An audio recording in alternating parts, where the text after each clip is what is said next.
Hey everyone, it's Nick. Minecraft Reddit user Sarlacc has published a very informative and well-written article on how to use negative space to your advantage when building. I'll read from it as if it were a book, so I hope you enjoy. I'd like to take this opportunity to talk to you about the gap between things. Frequently I see Minecraft builds that are things plopped onto the land. Sometimes they are towns, keeps or cities, which in turn become many things plopped onto the land. Near each other, but not with each other. Proximity does not necessitate a relationship. It's the difference between being stuck next to a stranger on the bus and a road trip with a good friend. Buildings have their own way of speaking to each other, and you get to decide if they have anything to say.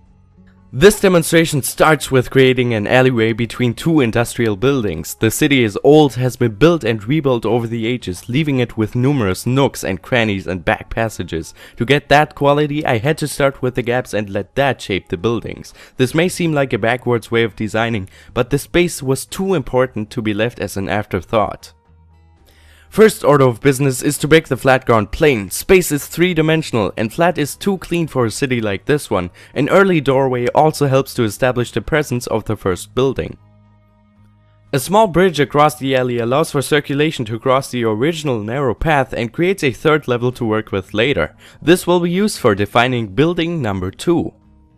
Still early on in the process, I want to define boundaries because otherwise this narrow alley could stretch on forever and just turn into another road. By turning the back stair 90 degrees, it means you can't see the exit when you enter. There's a little more lure and mystery with this move, but possibly danger as well, since this is an unsavory district. Instead of everything just resting on top of the original ground plane, cutting down as well helps to anchor the space. Now we also have a cellar to utilize for nefarious purposes and shady dealings.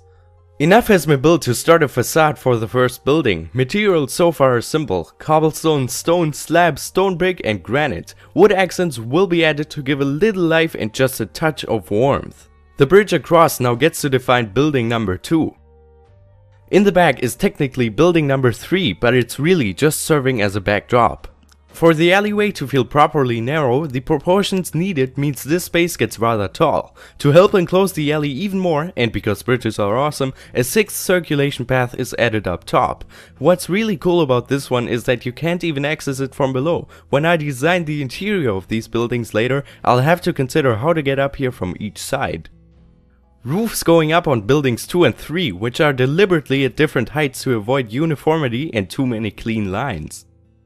Building 1 gets a ladder from the upper bridge to level 7, which gives the option for running along rooftops. This spot is tucked away and a little tricky to get to, but for an exploration map you could tell that there must be a way to get up and possibly a reward waiting. In Japanese the word is ma, and the closest we get in English is the space in between. This can take several forms, but they are typically experiential and based on perception. It can be the moss between stepping stones or the gap between leaves that lets the sunlight through. Slightly less poetic, ma can refer to the pause between notes, like the silence just before a sick drop for extra whoop whoop. Whatever your fancy, ma deals with the concept of negative space, the space between spaces, objects or things, and it is anything but empty. Upon entering the alley, there are effectively 10 different exits. A lot can be hidden through here. All of this is neatly tucked away behind an otherwise unassuming street front. Run along too quickly and you might miss it, which makes it that much more rewarding for someone who finds it and takes the time to explore.